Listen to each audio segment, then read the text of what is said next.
कभी सोचा है छोटी छोटी गलतियां कितनी बड़ी तबाही मचा सकती हैं? आइए देखते हैं। $12.5 करोड़, यह कीमत थी एक बहुत ही मामूली सी, नजर ना आने वाली गलती की। ये कीमत थी नासा के मार्स ऑर्बिटर की, एक खलाई जहाज जो हमेशा के लिए गुम हो गया। और गड़बड़ क्या थी? सिर्फ यूनिट्स का फर्क। एक टीम ने पाउंड्स भेजे, दूसरी न्यूटन समझ रही थी। तो सवाल यह है कि इतनी बड़ी टीमें और बजट होने के बावजूद ऐसी गलतियां हो कैसे जाती हैं? जवाब हैरत अंगेज तौर पर बहुत सादा है। ये छोटी छोटी बुरी आदतें हैं जो अक्सर नज़रअंदाज हो जाती हैं। मसलन हिसाब करते वक्त यूनिट्स को भूल जाना या किसी मसले का डायग्राम ही ना बनाना। चलिए एक आम आदत देखते हैं, डायग्राम को छोड़ देना। ये बज़ाहिर छोटी लेकिन बड़ी गलती है। जबकि उसूल ये है कि हर मसले का आगाज ही डायग्राम से हो, उससे चीजें वाज़े हो जाती हैं।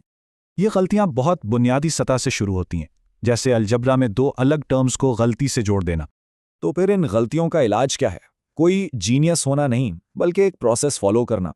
जैसे इंजीनियरिंग का ये उसूल है, एक सही पहला कदम यानी एक डायग्राम पूरे मसले को हल कर सकता है। उसका एक हल ये 5 स्टेप का प्रोसेस है। इससे फोर्सेस को समझने में बहुत आसानी होती है। जब एक तयशुदा प्रोसेस पर चला जाए तो छोटी गलतियों का इम्कान खुद ब खुद कम हो जाता है। आला सतह पर गलतियां मजीद पेचीदा हो जाती हैं और उनकी दो बड़ी किस्में हैं। पहली है सिस्टमैटिक एरर। ये एक मुस्तकिल गलती है जो बार बार होती है, जैसे यूनिट्स की गड़बड़। दूसरी है स्टैटिस्टिकल एरर, यानी डेटा में बेतरतीब उतार चढ़ाव जो गैर मुतवक्का होता है। यही सिस्टमैटिक एरर डिज्नीलैंड में भी हुआ था, जब इंचेस को मीट्रिक समझ लिया गया था। सोचें, ये दोनों लाखों डॉलर की नाकामियां एक ही जैसी छोटी और काबिले इलाज गलती की वजह से हुई। ये एक ज़बरदस्त बात है। नाकामी कमज़ोरी नहीं, बल्कि उन गलतियों का नतीजा है जिन्हें ठीक किया जा सकता है। तो आखिर में बात यह है कि कामयाबी सिर्फ जहानत से नहीं, बल्कि अच्छी और नज़्मो ज़ब्त वाली आदतों से मिलती है।